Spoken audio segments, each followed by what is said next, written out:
Hello there, my name's Sapphire, and I wanted to say welcome to my channel. Now, as some of you may know, this isn't my very first video on YouTube, but this is the first video I've posted in a long time.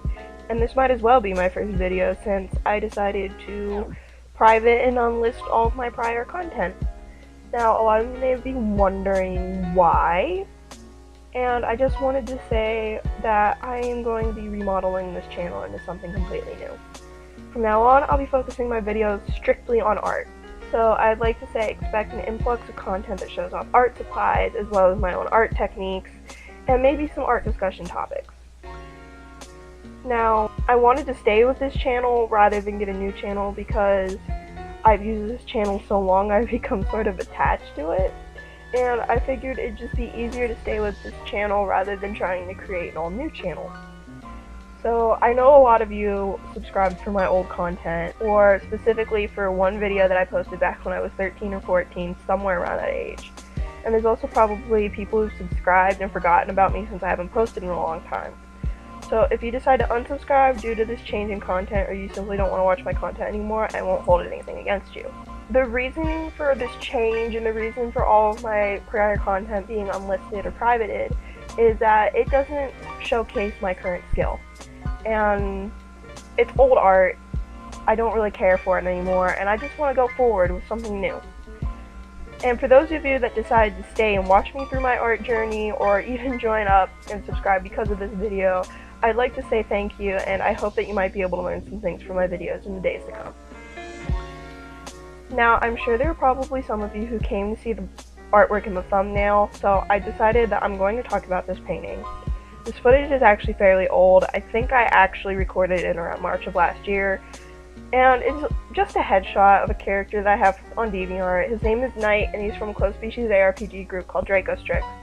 I'll be leaving their link in the description in case you want to check them out. But basically, he is a Harpia, and he's had a very rough past, but I love his character to bits, and I just felt like painting him. So I painted him with some 14-year-old, at the time, they're 15 years old now, Bombay India inks that my teacher just had lying around in her supply closet. And I also used some of my own supplies such as shiny mica powders and acrylic glitter paint just to give him some extra sparkle. Now, about the inks, when I grabbed them out of the supply closet, I don't think my teacher had high hopes for them. They were 14 years old, and some of them had separated, and they looked absolutely terrible, but I decided I was going to use them anyways, and I just shook them up and they looked fine, so everything worked out. I have a painting with them now. The only issues that I found with these inks were that the white ink was completely unusable, the cap had like sealed itself shut, and the ink inside was like dehydrated and separated and looked like glue that had been sitting for too long. And the brown ink was discolored and looked purplish when you watered it down into like a thinner form. But I used them anyway. It didn't really matter. I liked the way the painting turned out. So there's that. I chose to paint with inks because at the time I really wanted to do something that looked like watercolor. But I couldn't stand using actual watercolors at the time. Like, there was something about the way they reactivated when water touched them that did not get along with me because I'm kind of impatient, and it really frustrated me at the time. Inks, on the other hand, these inks at least, are waterproof and they were easy to layer and shade with, even if the previous layer had been watered down. Finally, and I found myself doing this with other paintings I completed with inks, is I did a sort of galaxy-like background to cover where I accidentally smeared ink. I found, as long as where ink was smeared on the white paper wasn't too dark, having a splotched or galaxy-like background can cover up or at least make mistakes less noticeable. I'm not going to say that it should be a go-to whenever you smear ink on paper though. But there are times where that could possibly be a problem and no amount of trying to cover up would probably work. So it's there if you need it, but I wouldn't recommend doing that every time you mess up the ink on the paper.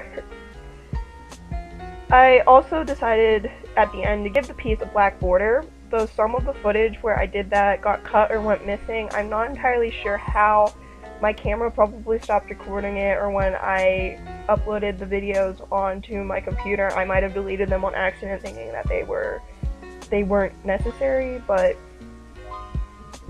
it's too late now, I can't really fix that. Anyways, here's the finished piece. I'll leave a link to my supplies in the description.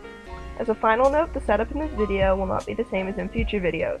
I have since gotten a better camera, and I will be filming in my own house. This video was actually taken at my school.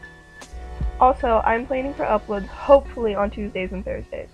Thank you for watching. If you liked this video, feel free to leave a like. Please subscribe if you'd like to follow me through this art journey, and leave a comment if you have any questions or suggestions. Bye!